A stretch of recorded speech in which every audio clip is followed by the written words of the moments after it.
আচ্ছা, তো আজকে আমাদের টপিক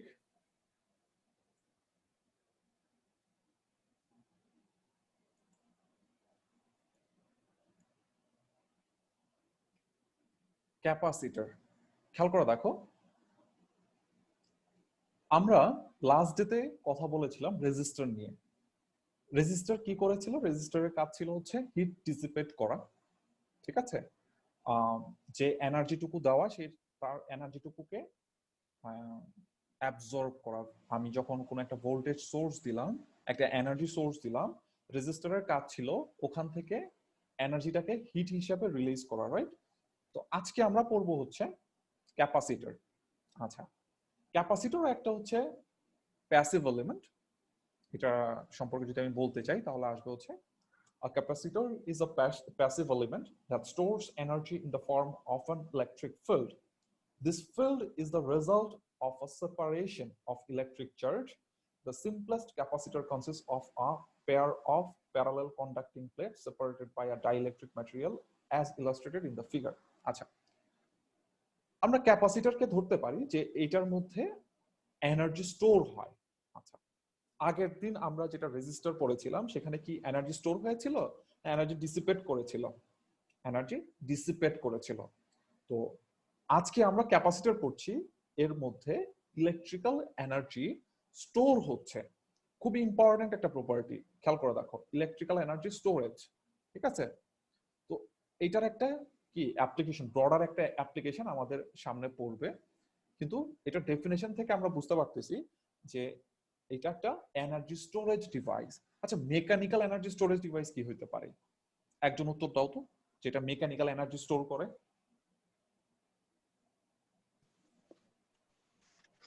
স্প্রিং। স্প্রিং। কে বললাম উত্তরটা? কে দিলাম? মেহেদি। মেহেদি, থ্যাংক ইউ ভেরি মাচ।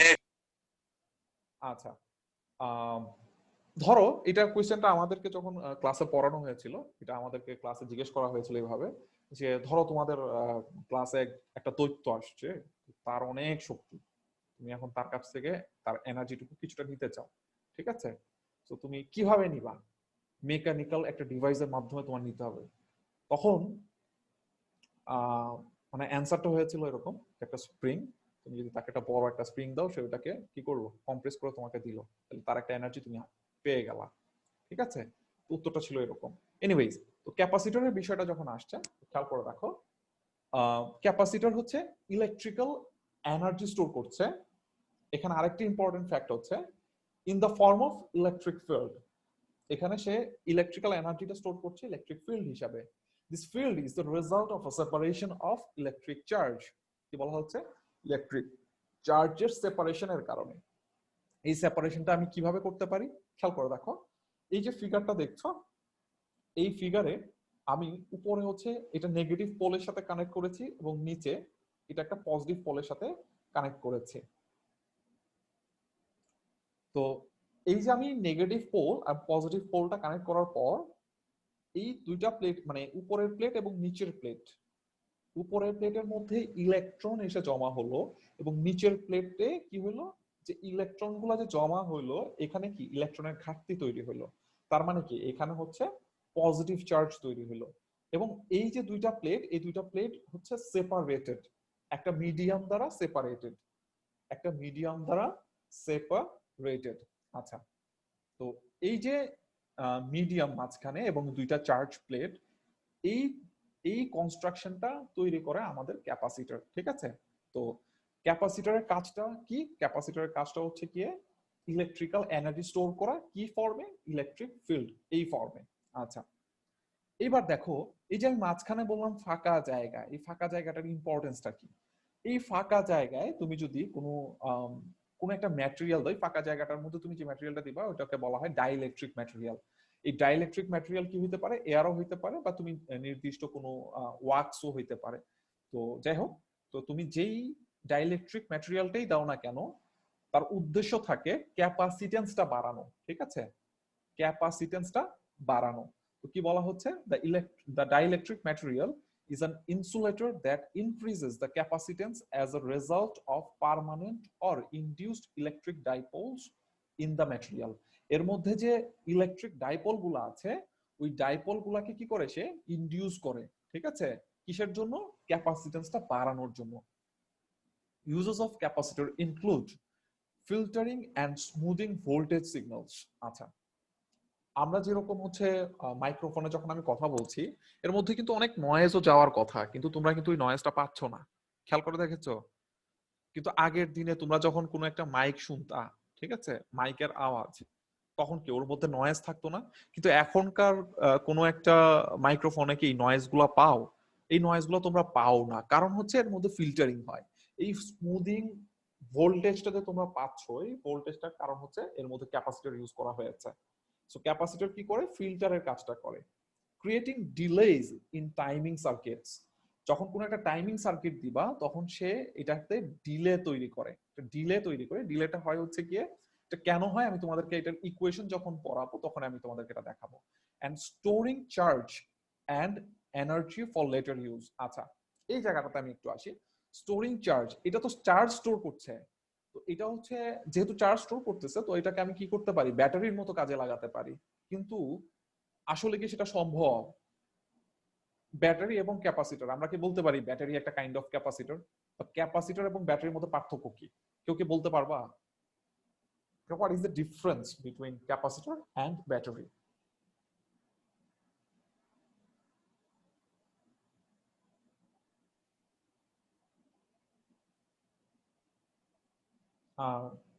তোমরা কি শুনতে পাচ্ছ?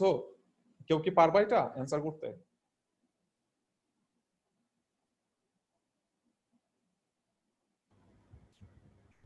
স্যার ব্যাটারিটা শুধু স্টোর করে, এনার্জি স্টোর করে, আর ক্যাপাসিটরটা এনার্জি স্টোরের সাথে সাথে ফিল্টারিং এর কাজও করে, বা অন্যান্য যে এক্সপেকটেশন যেগুলো থাকে। শুধুমাত্র স্টোরিং ডিভাইস হিসাবে কেন আমরা হচ্ছে, যেহেতু হচ্ছে আমি ক্যাপাসিটর দিয়ে আরো কাজ করতে পারি, তাহলে ব্যাটারির কি দরকার ছিল? আমি ক্যাপাসিটর ইউজ করলাম কারণ এটা দিয়ে আরো কাজ করতে পারতাম আমি। স্যার বিভব পার্থক্যের পার্থক্য থাকে দুইটাতে। আচ্ছা, বিভব পার্থক্য। আর আমি চাইলে আর একটু বড় ক্যাপাসিটর মানে ইউজ করলাম, একটু বড় সাইজের। একটা থেকে এমনিতে চার্জ ফ্লো হয়, আর একটা থেকে বাইরে থেকে ইলেকট্রিক্যাল কানেকশন দেওয়া লাগে চার্জ ফ্লো হওয়ার জন্য।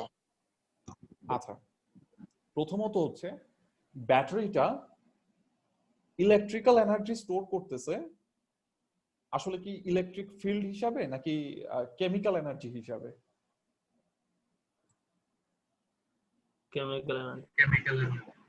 অবশ্যই সেটা একটা কেমিক্যাল এনার্জি হিসাবে সে স্টোর করছে, এবং তুমি ওই এনার্জিটাকে পাচ্ছ কি ইলেকট্রিক্যাল এনার্জি হিসাবে। আর সেকেন্ড কথা হচ্ছে ব্যাটারির মধ্যে এনার্জি ডেনসিটিটা বেশি, ঠিক আছে, যেটা ক্যাপাসিটরের এনার্জি ডেনসিটিটা কম।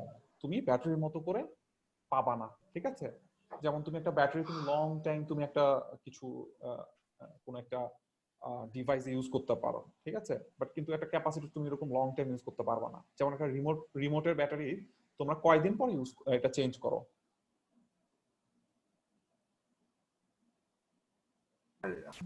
মাস, বছর যায়। মানে অনেক মাস চলে যায়, আমাদের ওটা চেঞ্জ করতে হয় না। বাট তুমি যদি একটা ক্যাপাসিটর দিয়ে দাও, এটা সাথে সাথে ডিসচার্জ হয়ে যাবে, ঠিক আছে? সো মানে পার্থক্যটা এই জায়গায় যে একটা হচ্ছে ব্যাটারি হচ্ছে তোমার ইলেকট্রিক্যাল এনার্জিটা স্টোর করছে কেমিক্যাল এনার্জি হিসাবে, আর ক্যাপাসিটর যেটা করতেছে ইলেকট্রিক্যাল ফিল্ড হিসাবে। সেকেন্ডলি হচ্ছে কি এনার্জি যে ডেনসিটিটা, এই এনার্জি ডেনসিটিটা অনেক ইম্পর্টেন্ট। ফর এক্সাম্পল, আচ্ছা তোমরা একটা জিনিস বলো তো, কেন কেন এখন পর্যন্ত ইঞ্জিন টিকে আছে? ইঞ্জিন, পার্টিকুলারলি আমি বলতেছি ইঞ্জিন। ব্যাটারি দিয়েই তো আমি সব গাড়ি চালাইতে পারতাম, বাস স্যার চালাইতে আমাদের পারতাম, কিছু মেকানিক, ব্যাটারি দিয়ে আমি স্যার আমাদের কিছু কাজ আছে, চালালাম। সম্ভব এটা? স্যার অনেক ভারী কাজ আছে যেগুলো স্যার ব্যাটারি দিয়ে সম্ভব না। স্যার অনেক ভারী কাজ আছে যেগুলো ইঞ্জিনে লাগবে স্যার, অনেক মানে এক্স্যাক্টলি। এই যে ভারী ভারী কাজ যেগুলো তুমি কাজ। বলতেছো, এটাকে তুমি যদি ফর্মালি বলতে যাও তখন সেটাকে বলা হয় এনার্জি ডেনসিটি। আমার কথা বুঝতে পারলা? তো দেখা যায় যে এনার্জি ডেনসিটিটা সেটা ব্যাটারির চেয়ে আরো বেশি কোথায়? ইঞ্জিনে। আমার কথা কি বুঝতে পারছি? ওকে, ফাইন। তো এখন আমরা আরেকটু যদি সামনে যাই তাহলে দেখি এখানে কি বলা হচ্ছে। Direct current does not flow through a capacitor. তো আমরা ক্যাপাসিটর একটা প্রপার্টি পেলাম, কি সেটা? ডিসি কারেন্ট এর মধ্যে দিয়ে ফ্লো করে না, rather charges are displaced from one side of the capacitor through the conducting circuit to the other side. তার মানে কি? তার মানে হচ্ছে যখন আমি ডিসি কারেন্ট দিব তখন এটা ওর মধ্যে দিয়ে পাস করবে না, সেটা কি করবে, সেটা এইরকমই যে চার্জ গুলাকে কি করবে, দুইটা ডিফারেন্ট প্লেটে স্টোর করবে। আচ্ছা, তো বলা হচ্ছে capacitor through the conducting circuit to the other side establishing the electric field। এই যে এর মধ্যে কি থাকবে, একটা ইলেকট্রিক ফিল্ড থাকবে। The displacement of charge is called a displacement current because current appears to flow through the device as it charges or discharges।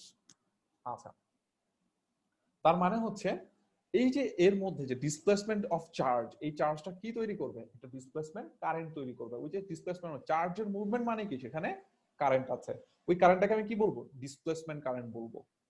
সবাই clear অতটুকু? আচ্ছা, আমি নেক্সট স্লাইডে চলে যাচ্ছি।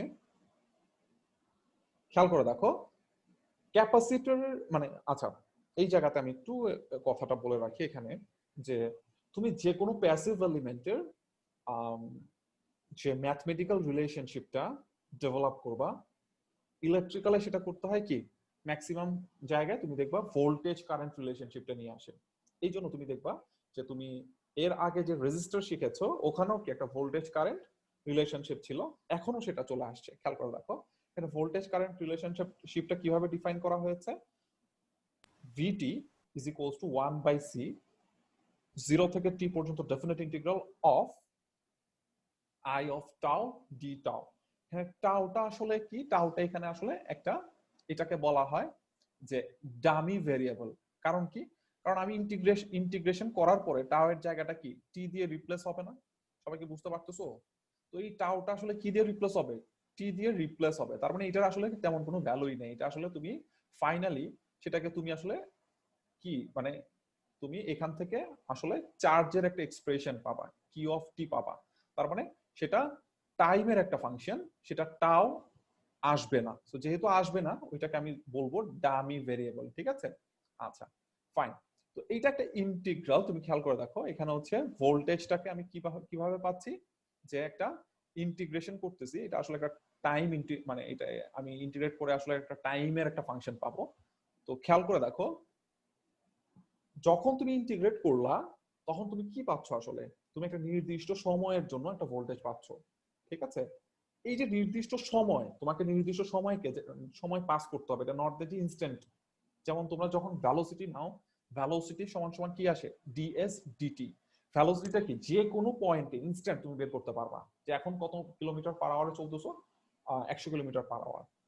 তুমি একটু পরে যখন জিজ্ঞেস করবে এখন তুমি কত কিলোমিটার বেগে চলতেছো, তুমি বলবা যে 10 কিলোমিটার পার আওয়ার। ঠিক আছে, তোমাকে যদি আমি বলি যে ডিস্টেন্স, কতটুকু ডিস্টেন্সে তুমি আছো, তোমাকে বলতে হবে যে আমি প্রথম থেকে শুরু করে এখন পর্যন্ত আমার মোট টাইম, এই টাইমের মধ্যে আমি ডিস্টেন্স কভার করেছি 100 মিটার। ঠিক আছে, সো এই ভিডিও হচ্ছে এই যে ভোল্টেজটা, এটাও কি তোমাকে একটা নির্দিষ্ট সময়ের জন্য তোমাকে দিবে। ঠিক আছে, সো এই জন্য এটাকে একটু আগে যখন তোমরা পড়েছিলে, একটু আগে তোমরা এখানে পড়েছিলে যে creating delays in timing circuits, সেটা এই রিলেশনশিপটার কারণে হচ্ছে। ওকে, এনিওয়েজ এরপরে যদি আমরা দেখি এখানে আসলে QT ডিভাইডেড বাই C, এই এক্সপ্রেশনটা তোমাকে দিচ্ছে হচ্ছে QT। ঠিক আছে, মানে চার্জের অ্যামাউন্টটা দিচ্ছে। আর সিটাকে বলা হচ্ছে ক্যাপাসিটেন্স, যা মেজার করা হচ্ছে ফ্যারাড ইউনিটে। ফ্যারাডটা কি আসলে কুলম পার ভোল্ট। আচ্ছা, এখন আমার একটা প্রশ্ন, আচ্ছা কুলম আর ভোল্ট এর মধ্যে কোনটা ফান্ডামেন্টাল ইউনিট আর কোনটা ডিরাইভড ইউনিট? Volt sir. ভোল্টটা কি ফান্ডামেন্টাল ইউনিট না derived unit? Coulomb sir derived unit. আর ভোল্ট? ভোল্টও স্যার ডিরাইভড ইউনিট। আচ্ছা, কুলম যদি ডিরাইভড ইউনিট হয়, কুলম আসলে কাকে দিয়ে ডিফাইন করা হয়েছে? ওই যে তোমার একটা প্রাইমারি যে ইউনিটটা, সেই প্রাইমারি ইউনিটটা তাহলে কোনটা কুলমকে ডিফাইন করার জন্য? Current, exactly, thank you. আচ্ছা, তো খেয়াল করে দেখো tau is a dummy variable of integration. Anyways, এরপরে খেয়াল করে দেখো বাই ডিফারেন্সিয়েটিং দিস ইকুয়েশন, আমি এখন এটাকে ডিফারেন্সিয়েট করব। ডিফারেন্সিয়েট করলে আমি কারেন্টের ইকুয়েশনটা নিতে চাচ্ছি। কারেন্টের ইকুয়েশনটা নিতে হলে কি আসবে, দেখো সি ডিভি ডিটি, এই যে আমি একটা কারেন্টের এক্সপ্রেশন পেলাম। এই কারেন্টটা আবার কি, দেখো এইটা হচ্ছে ডিফারেন্সিয়েশন। যখনই তুমি এরকম ডিভিডিটি আকার পাবা তখন তুমি ধরে নিবে ইনস্ট্যান্টেনিয়াস, তুমি যে কোনো মুহূর্তে ওটা পাবা। যেমন তোমাকে যদি আমি বলি যে 10 সেকেন্ড পরে কত, তুমি ডিরেক্ট একটা ভ্যালু পাবা। তুমি যদি আমি বলি 30 সেকেন্ড পরে ওই সময়টাতে কত, তুমি সেটা পাবা। কিন্তু ইন্টিগ্রেশন যখন থাকবে তখন তুমি এটা পাবা না। তোমাকে বলতে হবে যে 0 থেকে 10 সেকেন্ড পর্যন্ত এই সময়ের মধ্যে ভোল্টেজ কি হয়েছে, 10 থেকে 20 এর মধ্যে কি হয়েছে, ঠিক আছে। কিন্তু কখনোই তুমি আইটির বেলায় ওই 0 থেকে 10 এই হিসাবটা আসবে না, ঠিক আছে। এইটা আসবে প্রতি মোমেন্টে, ঠিক আছে। এই জন্য এটাকে বলা একটা ইনস্ট্যান্টেনিয়াস ফাংশন, ঠিক আছে। ওকে, এনিওয়েজ এইবার দেখো capacitor. The primary types of commercial capacitors are electrolytic capacitors, tantalum capacitors, ceramic disc capacitors, and Mylar capacitors. আচ্ছা, এখানে খেয়াল করে দেখো ইলেকট্রোলাইটিক ক্যাপাসিটর হচ্ছে পোল থাকে, কি থাকে, পজিটিভ এবং নেগেটিভ এন্ড থাকে, এবং তোমাকে পজিটিভ এন্ডের সাথে পজিটিভ এন্ড লাগাতে হবে এবং নেগেটিভ এন্ডের সাথে নেগেটিভ এন্ড কানেক্ট করতে হবে। তো তুমি যদি অন্যটা করো তাহলে এটা ড্যামেজ হবে, ঠিক আছে। আর ক্যাপাসিটরের বিভিন্ন সাইজ আছে। আমি তোমাদেরকে লাস্ট ডেতে বলছিলাম যে ক্যাপাসিটরটা আসলে সাইজের উপরে ডিপেন্ডেন্ট। তুমি বড় ক্যাপাসিটর নিলাম মানে ওর মধ্যে ক্যাপাসিটেন্সটা বেশি, ঠিক আছে, ওর এনার্জি স্টোরেজ ক্যাপাসিটিটা বেশি। কিন্তু তুমি যদি ছোট নাও তাহলে ওইটা কি হবে, ওই এনার্জি স্টোরেজ ক্যাপাসিটিটা কম, তার মানে সাইজের উপরে ডিপেন্ডেন্ট, ঠিক আছে। আচ্ছা, এরপরে দেখো often the capacitance is printed directly on the component, typically in microfarad or picofarad, but sometimes a 3-digit code is used. আচ্ছা, খেয়াল করে দেখো ক্যাপাসিটেন্স আসলে আমাদের খুব ছোট ডাইমেনশনে লাগে। ফর এক্সাম্পল যে আমরা এটাকে মাইক্রোফ্যারাড এবং পিকোফ্যারাডে আমরা এটাকে ক্যালকুলেট করি। তার মানে বুঝতে পারতেছো, তার মানে 1 ফ্যারাড এটা একটা অনেক বড় বিষয়, ঠিক আছে, এটা অনেক বড় একটা ভ্যালু। সো আমরা টিপিক্যালি আমরা ইউজ করি কি মাইক্রোফ্যারাড বা পিকোফ্যারাড এই লেভেলে। এবার খেয়াল করে দেখো আমরা যখন মার্কেট থেকে কোনো একটা ক্যাপাসিটর কিনে আনি তখন মাঝে মাঝে তুমি সেখানে একটা 3 ডিজিটের কোড দেখতে পাও, ঠিক আছে। সেটা কিরকম, ধরো এরকম 102 কিংবা হচ্ছে 210 এরকম টাইপের তুমি যখন দেখবা, এটা মিন করে হচ্ছে প্রথম 2 ডিজিট হচ্ছে নরমাল যে ডিজিটটা তুমি ইউজ করো, আর লাস্ট যে ডিজিটটা, প্রথম দুইটা কি 10 কে আলাদা করবা এবং লাস্টের ডিজিটটা আলাদা করবা। 10 এবং 2 এটা থেকে আসে কি 10 ইনটু 10 টু দি পাওয়ার 2। আচ্ছা, এখানে একটা ছোট্ট মিস্টেক হয়ে গেছে। 10 এখানে 10 100 এবং 2 আসছে, এটা আসলে 10 টু দি পাওয়ার 2 হবে, ঠিক আছে। এটা আমি তোমাদের কারেক্ট করে দিব, এবং এটা সমান সমান দেখো 1 ইনটু 10 টু দি পাওয়ার -9, এটা আমি তোমাদেরকে কারেক্ট করে দিব, ঠিক আছে। তো এই যে 102 এটা ইমপ্লাই করবে যে দুইটা ভাগে ভাগ করে ফেলবে, একটা কি 10 আরেক জায়গায় হচ্ছে 2, তাহলে হবে কি 10 ইনটু 10 টু দি পাওয়ার 2, এই লাস্টের 2 হবে 10 এর উপরে পাওয়ার 2, এবং এটার ইউনিট হবে পিকো ফ্যারাড। এই যে পিকো ফ্যারাড মানে কি, পিকো এটা আসলে কি মিন করে, এটাকে যদি আমি ইন্ডেক্সের মাধ্যমে দেখাই তাহলে এটা কি আসবে, 10 to the power -12, 10 to the পাওয়ার -12, ঠিক আছে। 10 টু দি পাওয়ার -9 হচ্ছে ন্যানো, 10 টু দি পাওয়ার -12 হচ্ছে পিকো, ঠিক আছে। আচ্ছা, এনিওয়েজ, তো এটা পিকো ফ্যারাডে দেওয়া থাকবে। তাহলে 3 ডিজিট কোড যদি তোমাদেরকে এরকম দেওয়া থাকে 303 যদি থাকে তাহলে এটার কত পিকো ফ্যারাড হবে, এটার ক্যাপাসিটেন্স কত পিকো ফ্যারাড হবে। যদি 303 থাকে তাহলে ওটার ক্যাপাসিটেন্স কত পিকো ফ্যারাড হবে। 30 into 10 to the power 3. Exactly, thank you. আচ্ছা, তাহলে যদি 303 থাকে তাহলে সেটাকে আমার ধরে নিতে হবে 300 ইনটু 10 টু দি পাওয়ার 3 পিকোফ্যারাড। আচ্ছা, যদি এরকম থাকে যে ধরো শুধু 10 আছে, 3 ডিজিট না, যদি 2 ডিজিট থাকে তাহলে কি হবে, 1 into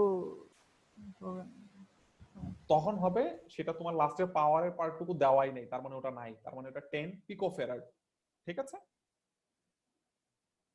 এই যে লাস্ট লাইনে আমি এটা লিখে দিয়েছি, if there are only 2 digits the value reported is in picofarad, তার মানে 22 implies 22 picofarad, তার মানে কোনো পাওয়ার ওখানে নাই।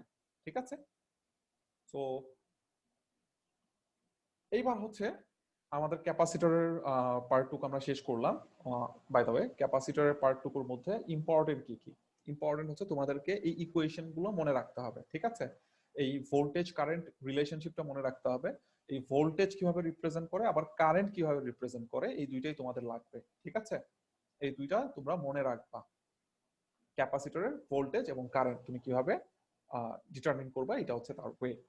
এরপরে দেখো এটা কয়টা টাইপ আছে, এই টাইপগুলো মনে রাখতে হবে। Electrolytic capacitors, tantalum capacitors, ceramic disc capacitors and Mylar capacitors. আর এই যে তোমাদেরকে আমি এখানে একটা ওয়ে দিলাম যে তুমি যদি একটা বাজার থেকে একটা ক্যাপাসিটর কিনে আনো, ওখানে যদি তুমি 3 ডিজিটের একটা কোড দেখো, তাহলে তুমি কি বুঝবা? তো পরীক্ষায় এরকম থাকতে পারে যে এরকম একটা সিচুয়েশন দিয়ে দেওয়া হবে যে একটা ক্যাপাসিটর আনার পরে সেটাতে কোড দেখা হলো যে 102, তাহলে এটা কি মিন করে? ঠিক আছে, বা শুধু 22, তখন কি মিন করে? তোমাদের সেটা অ্যান্সার করতে হবে।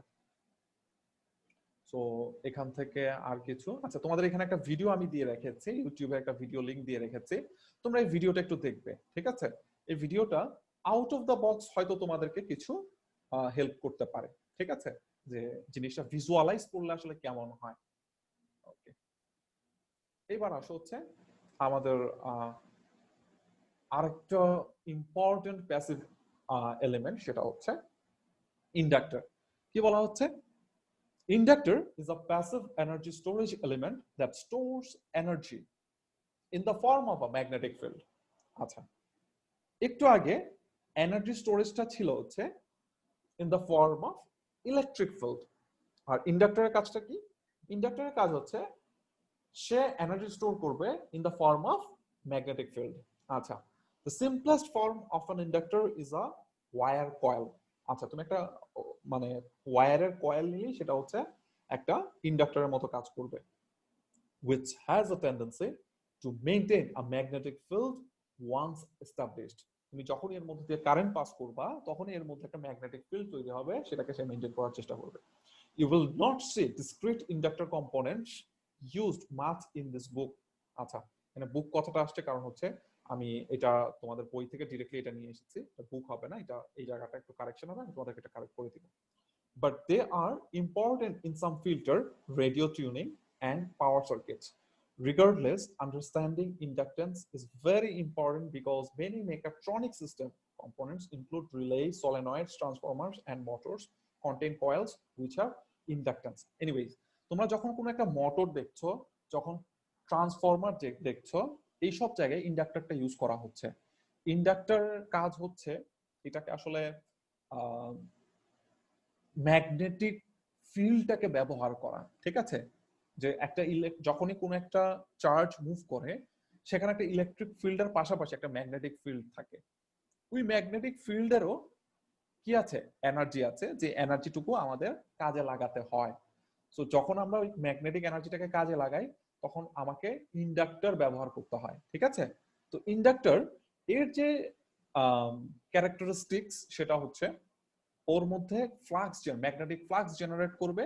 এবং আমরা একটু আগে যেমন ভোল্টেজ কারেন্ট রিলেশনশিপ পড়েছিলাম, ম্যাগনেটের বেলায় কিন্তু সেটা ম্যাগনেটিক ফিল্ডের মাধ্যমে আমাকে দেখাতে হবে। সেই ম্যাগনেটিক ফিল্ডের একটা ক্যারেক্টারিস্টিক্স হচ্ছে ম্যাগনেটিক ফ্লাক্স। এই জন্য তোমরা যখন রেজিস্টার পড়েছিলে, ভোল্টেজ কারেন্ট রিলেশনশিপ পড়েছো, যখন তোমরা ক্যাপাসিটর পড়েছিলে, তখন তোমরা ভোল্টেজ কারেন্ট রিলেশনশিপ পড়ছো। কিন্তু এখন তোমরা পড়ছো ইন্ডাক্টর, এখন কিন্তু ভোল্টেজ কারেন্ট রিলেশনশিপটা একটু অন্যভাবে ঘুরায় নিয়ে আসতে হবে। সেটা কি? ম্যাগনেটিক ফিল্ডের মাধ্যমে তোমাকে নিয়ে আসতে হবে। তো ম্যাগনেটিক ফিল্ডের একটা ক্যারেক্টারিস্টিক হচ্ছে ম্যাগনেটিক ফ্লাক্স। তো ম্যাগনেটিক ফ্লাক্সের চেঞ্জকে, rate of change of magnetic flux, এটাকে আমি বলবো ভোল্টেজ। এই যে সেই ইকুয়েশনটা দেওয়া হয়েছে, এটা হচ্ছে তার ক্যারেক্টারিস্টিক ইকুয়েশন। এটা কোত্থেকে আসছে? এটা হচ্ছে ফ্যারাডের ল থেকে আসছে। তো যাই হোক, আমরা নেক্সট পেজে যদি যাই, এখানে আচ্ছা একটু আগের ইয়ারটার মধ্যে খেয়াল করে দেখো, এইখানে যে ল্যামডাটা ইউজ করা হয়েছে, এটাকে বলা হচ্ছে ম্যাগনেটিক ফ্লাক্স। তোমরা ইন্টারমিডিয়েটে মনে হয় এটা পড়েছিল হচ্ছে মোস্ট প্রবাবলি ফাই ইউজ করে। ঠিক আছে, এখানে ল্যামডা ইউজ করে দেওয়া হয়েছে, তোমরা ইন্টারমিডিয়েটে মোস্ট প্রবলি এটা পড়েছো ফাই ইউজ করে। তো through the coil windings due to the current. আচ্ছা, এই ম্যাগনেটিক ফ্লাক্সটা তৈরি হয়েছে কিসের জন্য? কয়েলটার কারণে, যে কয়েলটা মধ্য দিয়ে কারেন্ট পাস করছে। Magnetic flux is measured in webers. এই যে এটার ইউনিটটা হচ্ছে ওয়েবার। তো ওয়েবারটাও কি একটা ডিরাইভড ইউনিট। ওয়েবারটা কিভাবে এটাকে ডিরাইভ করা হয়েছে? কেউ কি জানো এই ওয়েবারটা কিভাবে ডিরাইভ করা হয়েছে? আচ্ছা যাই হোক, এটা আমাদের টপিক অফ ইন্টারেস্ট না, যেহেতু এটা কারো যদি ইন্টারেস্ট থাকে এটা তোমরা ইন্টারনেটে দেখবা যে এটা কিভাবে ডিরাইভ করা হয়েছে। খেয়াল করো, দেখো যখন কোনো একটা ইন্ডাক্টরের মাঝে কারেন্ট ফ্লো করে তখন আমাদের কিছু কনভেনশন রেডি করতে হয়। ফর এক্সাম্পল, আমরা যখন এখান থেকে কারেন্ট পাস করতেছি, একটু ফিগারটার দিকে খেয়াল করে দেখো, কারেন্টটা কি এখান থেকে এসে, খেয়াল করে দেখো এই যে কয়েলটা মুভ করতেছে। আচ্ছা, কয়েলটাকে যদি তুমি উপর থেকে দেখো, তাহলে কি মনে হবে কারেন্টটা কোন ডিরেকশনে ঘুরছে? অ্যান্টি ক্লকওয়াইজ নাকি ক্লকওয়াইজ? ক্লকওয়াইজ। কারেন্টটা অ্যান্টি ক্লকওয়াইজ ঘুরছে। একটু ভালো করে আবার একটু দেখো তো আমার কথাটা মিলাই কিনা। জি স্যার, অ্যান্টি ক্লকওয়াইজ। আচ্ছা, তো উপর থেকে তুমি দেখবা তখন যদি কারেন্টে অ্যান্টি ক্লকওয়াইজ মুভ করে তার মানে হচ্ছে উপরের পাশটা হচ্ছে নর্থ পোল। ঠিক আছে? এই যে ইন্ডাক্টর, এটার জায়গায় তুমি যদি একটা ম্যাগনেট বসায় সেম কাজ করবে। ঠিক আছে? তাহলে ওই একটা ম্যাগনেটের কি কি প্রপার্টি থাকে? তার পোল থাকবে। সো তোমাকে পোল কিভাবে ডিফাইন করতে হবে?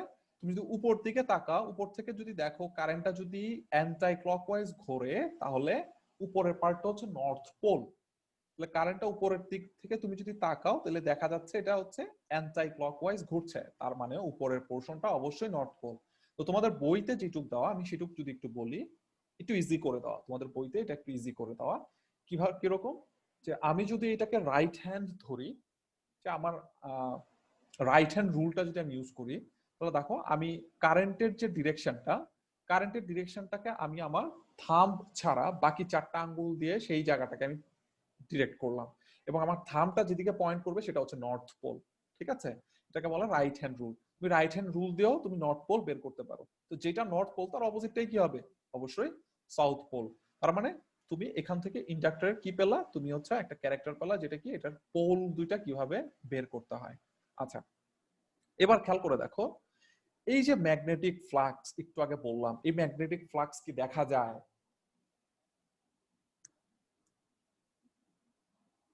না স্যার, এটা তো এটা কল্পনা রেখা মনে হয়।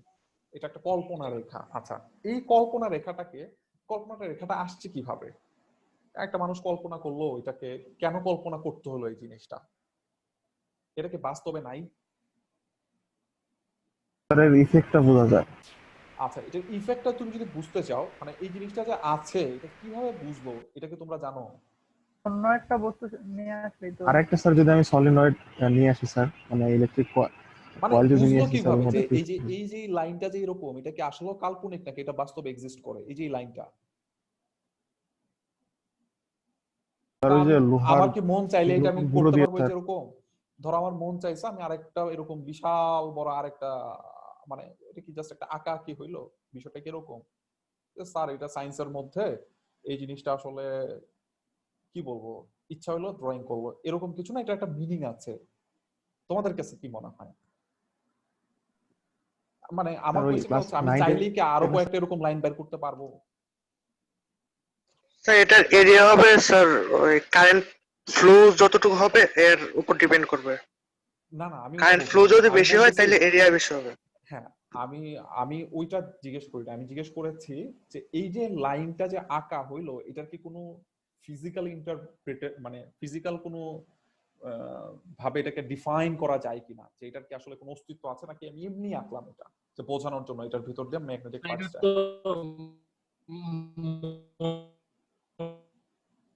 যায়? আমি শুনতে পাচ্ছি না, আমার কথা কি তোমরা শুনতে পাচ্ছো? যেহেতু একটা মেসেজ, যদি আমি অন্য একটা কি নিয়ে আসি যতটুকু এরিয়ার মধ্যে সে রিফ্লেক্ট করবে নর্থটা। আচ্ছা, সত্যি কথা বলতে এই যে এই লাইনগুলো, ফিজিক্সে তো অনেক আরো যেমন আছে, হ্যাঁ, এই লাইনগুলোকে ধরা হয় হচ্ছে ম্যাগনেটিক ফ্লাক্স, বা এই লাইন বরাবর হচ্ছে ম্যাগনেটিক ফিল্ডটা কাজ করতেছে। ঠিক আছে, এটা বোঝার উপায় হচ্ছে তুমি যদি এই জায়গাটাতে তুমি যদি একটা ম্যাগনেট, নিডল ম্যাগনেট ধরো, ওই নিডল ম্যাগনেটটা এই বরাবর অ্যালাইনড হবে। ঠিক আছে, তুমি যদি এইখানে এটা রাখো তাহলে সে অ্যালাইনড হবে এই বরাবর। তুমি যদি ওই ম্যাগনেটিক নিডল ম্যাগনেটটা এইখানে রাখো তাহলে সে অ্যালাইন করবে এই বরাবর। পয়েন্টটা ধরতে পারছো? তার মানে এই জায়গাতে সে একটা ফোর্স ফিল্ড রেখেছে বলে নিডল ম্যাগনেটটা এইখানে এসে অস্বাভাবিক হয়ে যায়। ঠিক আছে, তুমি যদি নিডল ম্যাগনেটটা এই জায়গায় রাখো তাহলে দেখা যাবে সে পয়েন্ট করতেছে নর্থ পোল এবং সাউথ পোল। তো তুমি যদি নিডল ম্যাগনেটটা এখানে রাখো সে কিন্তু নর্থ পোল সাউথ পোল দেখাবে না, সে কিন্তু দেখাবে হচ্ছে এর নর্থ থেকে সাউথ যেরকম সে ওই রকম ভাবে অ্যালাইন করে নেবে নিজেকে। আমার কথা কি বুঝতে পারছো? তার মানে এই যে ফিজিক্যাল লাইন গুলা, এটার একটা ইন্টারপ্রিটেশন আছে। আমি চাইলেই আমি আবার এখানে আরো কয়েকটা আঁকতে পারবো না।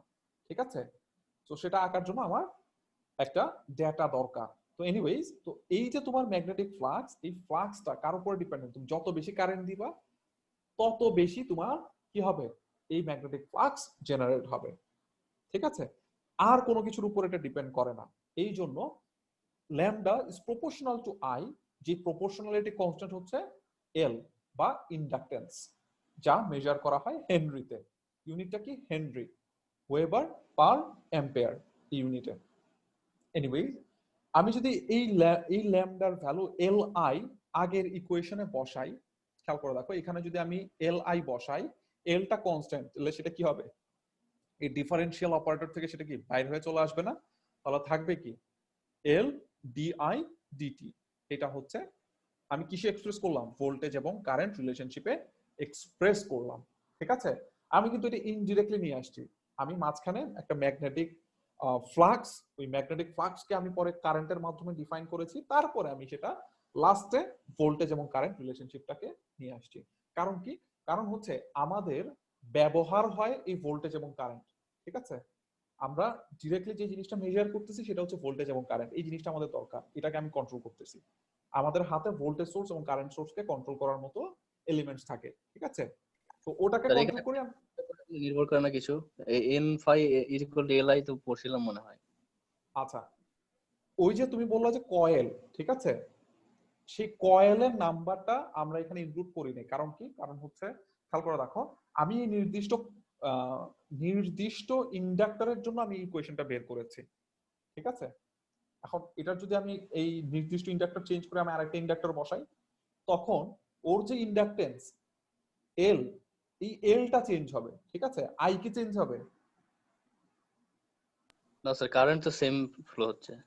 কারেন্ট সেম ফ্লো হচ্ছে, কিন্তু আমার ইন্ডাকটেন্সটা তখন বেড়ে গেল। আমার কথা কি বুঝতে পারতেছো? তো এন, যে তুমি এনটা তুমি যখন বাড়াবা, তখন ধরো তুমি 10টা নিয়ে আসলা, ঠিক আছে, তখন জাস্ট কনস্ট্যান্টটা চেঞ্জ হবে, কিন্তু ভেরিয়েবল কি চেঞ্জ হবে? না স্যার। এই জন্য ওই যে এন এর ইফেক্টটা এই এল এর মধ্যে দিয়ে দেওয়া হয়েছে। আমার কথা কি বুঝতে পারলা? তো এই জন্য কনস্ট্যান্টটাকে আমি বাইরেই রাখলাম, তখন এটা কনস্ট্যান্টই থাকে। একটা ইন্ডাক্টর যখন তুমি আরেকটা নিয়ে আসছো, এই ইন্ডাক্টরের যে কয়েল, এই কয়েল কি সময়ের সাথে সাথে চেঞ্জ হয়? এখন 3টা দেখতেছো, কিছুক্ষণ পরে 5টা হয়ে যাবে, এরকম কিছু নাকি? তুমি যখন 5টা দিবা সেটা 5টাই থাকবে, 5টাই থাকবে। সুতরাং এটা একটা কনস্ট্যান্ট। কনস্ট্যান্টের যে ইফেক্টটা সেটা আমি কোথায় দিয়ে দিব? ইন্ডাকটেন্সের মধ্যে এটা পড়ে যাবে। ঠিক আছে, অ্যান্সারটা কি পেয়েছো? জি স্যার, এটা কনস্ট্যান্ট একটা মানে স্পেসিফিক একটা ইন্ডাক্টরের জন্য। বুঝতে হ্যাঁ, পেরেছি স্যার। একটা স্পেসিফিক ইন্ডাক্টরের জন্য, এবং ওই ইন্ডাক্টরের যে কয়টা তোমার কয়েল আছে তার জন্য। ঠিক আছে, তো ওইটাকে তুমি যদি কয়েল বাড়ায় দাও তাহলে ইন্ডাকটেন্স বেড়ে যাবে, যদি তুমি কয়েল কমায় দাও তাহলে ইন্ডাকটেন্স কমে যাবে। ঠিক আছে, ওকে।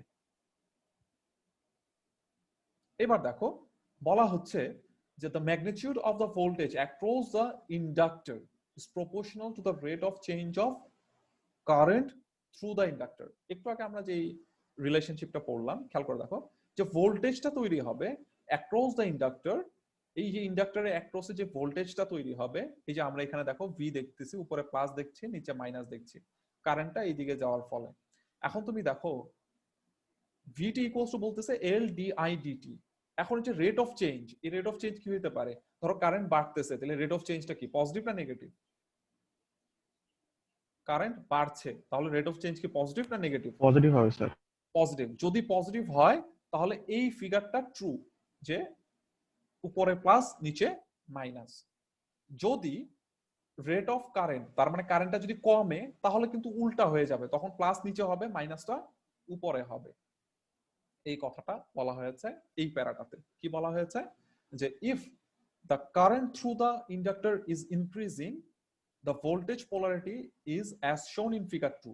এই যে ফিগার 2, একটু আগেও যে ফিগারটা দেখেছো একই ফিগার, এই ফিগারের মধ্যে খেয়াল করে দেখো, যদি কারেন্টটা বাড়তে থাকে, তার মানে ডিআইডিটি এটা হচ্ছে গ্রেটার দেন যদি 0 হয়, তাহলে এই যে পোলারিটি এইভাবে ফিগারে যা দেওয়া আছে হুবহু তাই। এখন যদি আমি এরকম করি যে কারেন্টটা কমছে, ধীরে ধীরে কমছে, তাহলে এই ভোল্টেজটা তৈরি হবে কি, দেখো, যদি কমতে থাকে তাহলে ডিআইডিটি কি হবে, নেগেটিভ হবে। যদি নেগেটিভ হয় তাহলে এই ইকুয়েশনের ভ্যালু কি আসবে, দেখো তো, ডিআইডিটি এটা যদি নেগেটিভ হয় তাহলে ভোল্টেজের পোলারিটি কি আসতেছে, পজিটিভ আসতেছে না নেগেটিভ আসতেছে? অবশ্যই নেগেটিভ আসতেছে। তার মানে তুমি যেটাকে পজিটিভ ধরছিলা ওইটা কি হয়ে যাবে, উল্টা হয়ে যাবে, এটা হয়ে যাবে নেগেটিভ, এটা হয়ে যাবে পজিটিভ।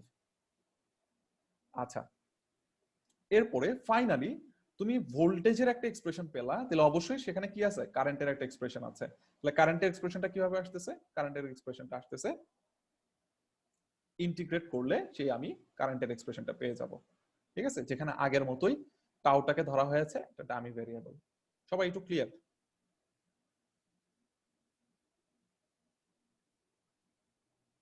কারো কোনো কোয়েশ্চেন আছে এইটুকুর মধ্যে?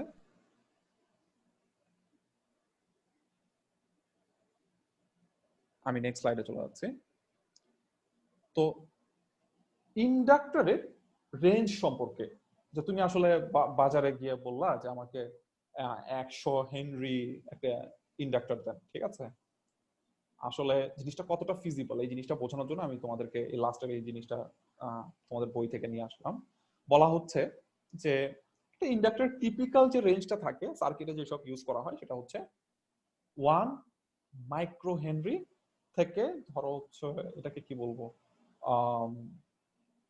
এখানে বলা হচ্ছে 100 মিলি হেনরি, ঠিক আছে।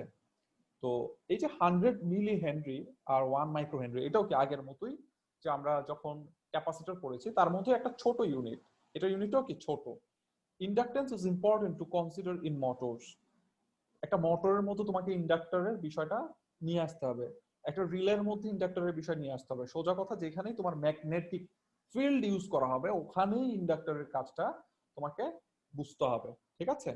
আচ্ছা, তোমাকে বলা হচ্ছে হাই ফ্রিকোয়েন্সি সার্কিট, এখানেও তোমাকে ইন্ডাক্টর কাজ আছে।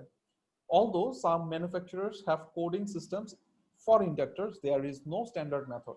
যে একটু আগে 3টা ডিজিট দিয়ে যে একটা কোড দেওয়া হয়েছিল ক্যাপাসিটরের জন্য, এই জিনিসটা ইন্ডাক্টরের জন্য স্পেসিফিক করে নাই।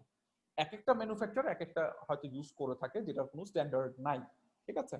ওকে, এটা ডিরেক্টলি মিলি হেনরি অথবা মাইক্রো হেনরি এই ইয়াতে, বা হচ্ছে তোমার ডিরেক্টলি হচ্ছে এই সাইন্টিফিক ওয়েতে লিখে তোমার এটা মার্কেটে অ্যাভেলেবেল পাবা তোমরা।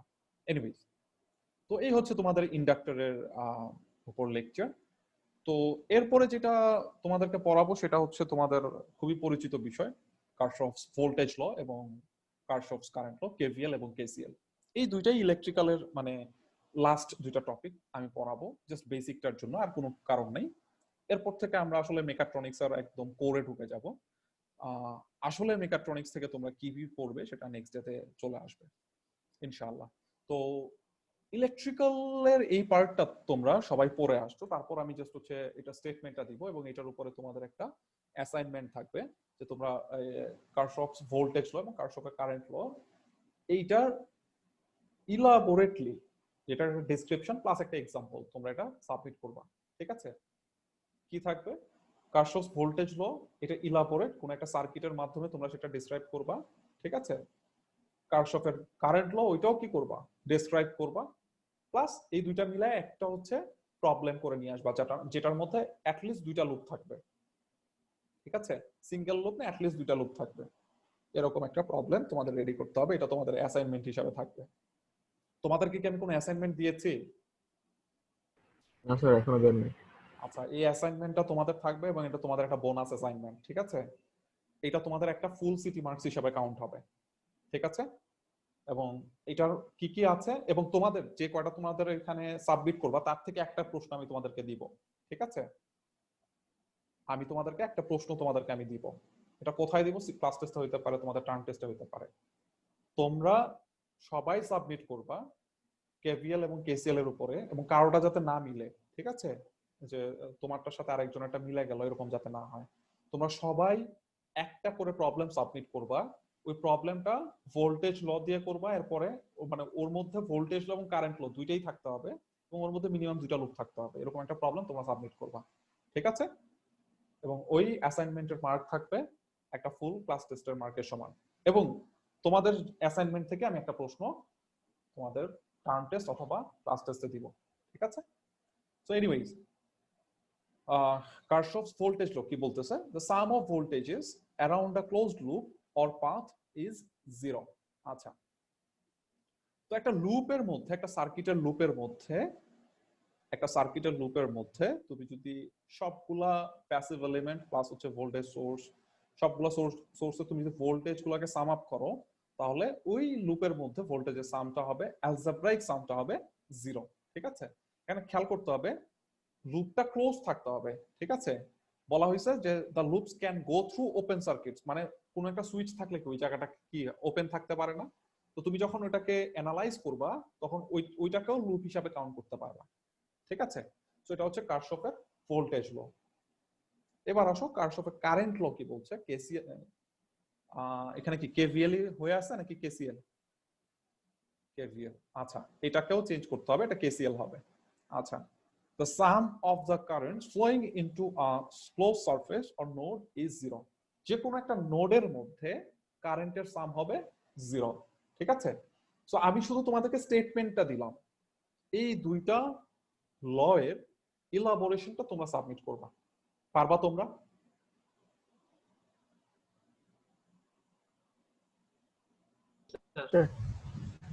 আচ্ছা, তো আমি আবারও ক্লিয়ার করতেছি তোমাদের অ্যাসাইনমেন্টে কি কি থাকবে।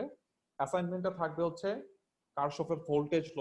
এখানে স্টেটমেন্ট আছে, তোমরা ইলাবোরেট করবা সেটা এক্সাম্পলের মাধ্যমে। এক্সাম্পল বলতে তোমরা একটা নরমাল একটা এক্সাম্পল যার মধ্যে রেজিস্টার থাকবে, ভোল্টেজ সোর্স থাকবে, ওইটার মধ্যে একটা লুপ ঘুরায় কিভাবে এই লটা এস্টাবলিশ করা হয়েছে সেটা তোমরা এখানে দিবা। তার মানে তোমরা এই দুইটা ল এর কেভিএল এবং কেসিএল এর ইলাবোরেশন দিবা, প্লাস একটা প্রবলেম তোমরা নিজেরা কোথা থেকে বাইর করে এটা সলভ করবা। ওই প্রবলেমটা কিরকম হইতে হবে? অ্যাটলিস্ট ওই সার্কিটের দুইটা লুপ থাকতে হবে। সিঙ্গেল লুপে সার্কিট হইলে হবে না, অ্যাটলিস্ট দুইটা লুপ থাকতে হবে, ঠিক আছে? এবং তোমাদের ওইরকম একটা প্রবলেম আমি তোমাদেরকে বলেছি টার্মে অথবা ক্লাস টেস্টে দিব। সো অ্যাসাইনমেন্টে তিনটা জিনিস থাকবে, কেভিএল এর ডেসক্রিপশন, কেসিএল এর ডেসক্রিপশন এবং একটা প্রবলেম, ঠিক আছে? যার মিনিমাম দুইটা লুপ। সো এটা তোমরা সাবমিট করবা নেক্সট ক্লাসের আগে। সো নেক্সট ক্লাস কবে হবে আমি তোমাদেরকে সিআর এর মাধ্যমে জানাই দিব। অ্যাটলিস্ট তোমরা এক সপ্তাহ সময় পাবা, ঠিক আছে? অ্যাটলিস্ট এক সপ্তাহ সময় পাবা। সো এই সময়টার মধ্যে তোমরা সাবমিট করবা এবং এটা একটা ফুল ক্লাস টেস্টের সমান মার্ক থাকবে, ঠিক আছে? এটা তোমাদের জন্য একটা বোনাস অ্যাসাইনমেন্ট। ওকে, ফাইন। কারো কোনো কোয়েশ্চেন আছে? হ্যাঁ, বলো। ক্লাসরুমে একটা অ্যাসাইনমেন্ট তৈরি করে দিন তাহলে। হ্যাঁ, আমি ক্লাসরুমে এটা দিয়ে দিব এবং ওটা আমি তোমাদের ডেট সহ দিয়ে দিব। তোমাদেরকে জাস্ট এখন একটা ডিসকাস করে যাচ্ছে আর কি। কারো কোনো কোয়েশ্চেন আছে?